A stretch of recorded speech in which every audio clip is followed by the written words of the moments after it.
नमस्कार.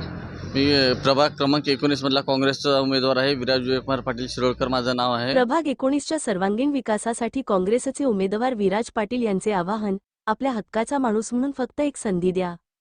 उदगीर प्रतिनिधी. आगामी उदगीर नगरपरिषद निवडणुकीच्या पार्श्वभूमीवर प्रभाग क्रमांक 19 मध्ये मागील अनेक वर्षांपासून प्रलंबित राहिलेल्या विकासकामांवर भक्कम भूमिका घेण्याचे आश्वासन देत काँग्रेस पक्षाचे तरुण उमेदवार विराज पाटील व सौ शिल्पा प्रवीण पुरी यांनी लोकांशी थेट संवाद साधत मतदारांना विकासासाठी मतदान करण्याचे आवाहन केले आहे. आपल्या हक्काचा माणूस म्हणून मला प्रभाग 19 मधील विकासाची कामे करण्याची एक संधी द्या.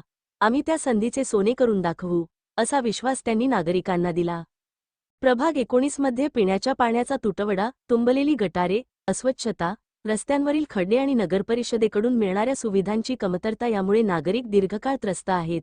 विविध सरकारे बदलली, सत्ताधारी बदलले, परंतु समस्यांचे निराकरण न झाल्याने मतदारांमध्ये नाराजी स्पष्टपणे जाणवत आहे.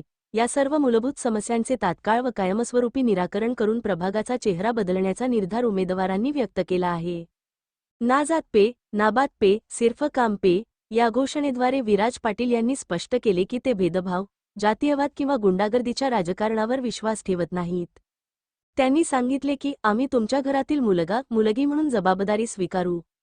नागरिकांच्या पैशांचा पारदर्शक वापर करून प्रत्येक योजना आणि सुविधा प्रत्यक्ष सर्वसामान्य आणि गरीब जनतापर्यंत पोहोचवण्याचे काम प्राधान्याने करू. नागरी भागातील नळाच्या पाण्याचे नियोजनबद्ध वितरण, नियमित गटार सफाई, रस्त्यांच्या दर्जेदार दुरुस्तीचे काम, ज्येष्ठ नागरिक व लहान मुलांसाठी बगीचा आणि खेळण्यांची साधने, तसेच सामाजिक व सांस्कृतिक कार्यक्रमांसाठी जागा उपलब्ध करून देणे ही आमची प्रथम जबाबदारी असेल, असेही त्यांनी सांगितले. काँग्रेसचे हात म्हणजे आपल्या हक्काचे हात आणि तुमच्या साथीनं प्रभाग 19 मध्ये वास्तविक विकास घडवू. आम्ही आश्वासन देतो की कोणतीही गुंडागर्दी, व्यवहार किंवा दबावाचे राजकारण न करता फक्त कामाच्या आधारे विश्वास जिंकू, असे भावनिक आवाहन उमेदवारांनी करत मतदारांनी विचारपूर्वक निर्णय घ्यावा असे आवाहन केले. धन्यवाद साहेब. हो.